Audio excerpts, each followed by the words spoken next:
All right, today we're going to add another tray or level onto the Vermihut. As you can see, we've got the first one, the second one, and now we're going with the third one. This one was started about 110 days ago and then stopped feeding after about 60 or 70 days, I think. And then, or maybe it was 45, I forget. And then this one has been going ever since, so it is about, what is that, about 50 days old. So we're going to fill this one, and I'm going to fill it mostly with cardboard and shredded cardboard, Amazon boxes, and newspaper. But I am going to inoculate it with a little of the contents of the castings from the top. So let's get started. All right, so I'll just get some of the worms off the lid here. I always like to crawl around. And then we'll just kind of set that aside. And of course, I actually put fresh newspaper. I haven't fed these guys in about 12 days. And they devoured the newspaper that was in here prior. So I'm just gonna kind of set this aside, and I'll use it for the top when we're done here. And this third level. And we'll just make sure this right here is kind of level itself. I actually had to put a couple strawberries and some food in it because I haven't fed them in so long, and they were hungry. I could tell by how fast they shredded that newspaper. So we'll just kind of level this so when it's ready to have the third level put on it, it's ready to go and it'll be mostly even. Now, I don't just put this on here and forget it. Occasionally I will peek on the levels below it, that kind of thing, and I intend to do that. And what I found was that the bottom level, it was probably right about here when I started this, and it's actually got more in it. I think from the worms coming up and down and up and down, and from my occasional taking off and peeking, maybe some of this stuff falls in. But I just felt like I couldn't get this second level full, even though it's been on there for at least 2 months or more, 3 months almost. And I think it's because the worms go up and down and they're taking some of the castings down there. So we'll go ahead and get started. Now this has been pre-soaked. You can see, just squeeze in there, maybe a drip or two, but pre-soaked. And they say like a wrung out sponge. So I'm gonna put this in here, and I'm also gonna be mixing some newspaper that I've shredded. And the newspaper I did not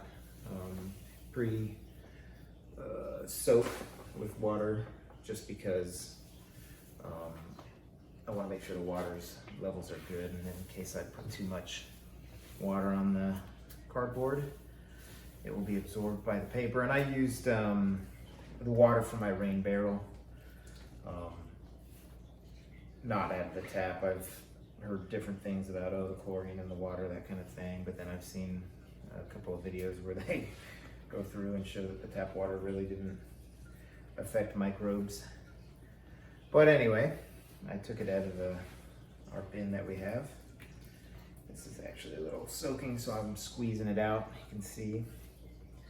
Put that in there, and we'll just kind of mix that up. And then I'm just going to grab a couple handfuls here of casting material. And some worms may come along with it, and that's okay, but this is loaded with all kinds of microbes that help break down the food that I'm going to be putting in here. So you definitely want to inoculate your levels or bin so it's just not a sterile bin that you're starting with, because the microbes and the worms have a relationship there where the microbes break down the food, the worms can eat it, and they eat the microbes. So let's keep adding some layers here. Or not necessarily layers, but let's just get some of this bulk up.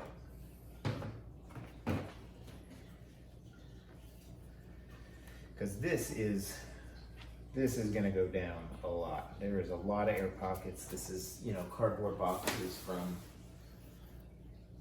like I said, Amazon, but it's corrugated. So there's lots of tiny gaps in it. And this will just eventually break down and shrink massively. I learned that from this second bin. I thought I had filled it up pretty good, about halfway, and it's definitely not halfway after I think 10 or 11 feedings. So I'm just gonna keep adding some more. And you know, very little worms are gonna come up here from just the little handfuls that I'm inoculating with, but they will crawl through the little holes that are in the bottom of this bin. In fact, this bin, I use it to sort because it just looks like crosshatch. You've seen in my other videos, or maybe you saw before I started putting stuff in here. So I'll just do a couple more handfuls to inoculate. And those worms are just gonna crawl right up. They're gonna know that there's food here. They're gonna crawl right up. I found that worms definitely explore their surroundings and will have no problem coming finding this food. I'll check on them every day. I'm not gonna dig around, but I'm gonna just kind of see. I'll know if there's worms on the lid and stuff, if they've made it all the way through. I'm also gonna check the moisture level because I wanna make sure that I have enough. I'm not worried about having too much because this is a vertical worm bin and it drains all the way down to the bottom. And if there's too much liquid, if I use too much liquid, it'll drain right into there. And then I just will occasionally, if there's anything down there, I check that too. I will just get rid of it, throw it on my lawn.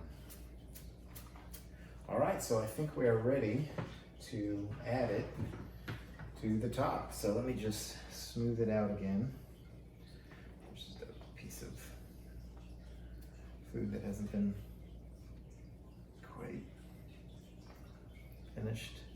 It's like grape stems. I'm just gonna put those in there. Oh, another piece. Just find little chunks. But anyway, let's get this level, and they will eat whatever's in here. There may be a little bit of stuff still in here, but no worries, they will be up and down eating. All right, so here we go. On to the next level. I'll go ahead and center that guy up there. So the next level is done, and now we are ready for our normal feeding. So I'm just gonna make a hole here. And normally I would put some bedding down, some shredded cardboard, but as you can see, I already have a bunch in there that I just put. So I'm just kind of making a hole, and then I will put in the food. I've got some bananas. They definitely love bananas. And I say love because they attack them pretty quickly, but they take a little while. Some apple, lots of strawberry, pepper tops, strawberry heads.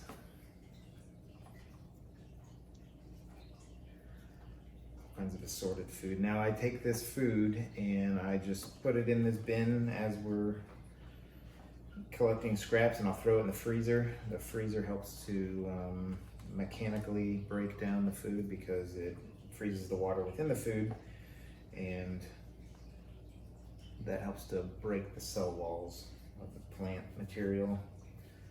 And then we do like to juice our kale from outside and our broccoli, and that's what this green fibrous stuff is, the juice, the remnants, the fiber that comes out of it. And I found that they also really go for this. So this is a pretty sizable feeding. They've got a lot of layers to go up and down. You know, the goal obviously being the finished castings are in the lowest layer, but I know that that's not going to be completely true. There's still going to be worms down there, so I'll still have to sort when I do take those castings. But with all this food up here, the majority of the worms should come up. So I'll just add some coffee grounds now. Just another food source for them. And we're gonna add some some eggshell, pulverized eggshell, and that helps with their gizzards and the grit of the eggshell helps. Also helps my the castings at the end nourish my garden. And then one little treat we're gonna put in here is these are some cocoons from my outside worm bin that I'm gonna add here, and I'm just gonna kind of add them wherever.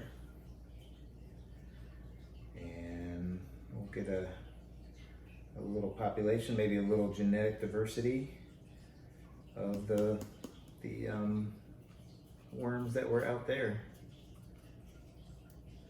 So I think that should about do it. If you enjoyed this video, I appreciate a like. That would help me out a lot. I'm just gonna cover this up. And that is how you do it. That is how you create another bin, how you add another bin to this Vermihut. Very similar for any other bin that maybe you start from scratch, or that you, you know, another vertical bin, add another bin. It's going to be very similar. You can use your outside compost to inoculate it if you need to. And certainly when you add worms, whatever they have on them will help a little bit, but yeah, this is pretty straightforward, pretty easy. We will check in on this in about a week or so, and we'll see how the progress is. But take a snapshot in your mind, and we'll get to see as the weeks progress how much this turns into castings from all this bedding. So we'll add the newspaper top, and then we'll add the lid, and we are done. So thank you very much for staying with me and watching how to create a new bin. And I hope you all have a great rest of your day. Take care now. Bye-bye.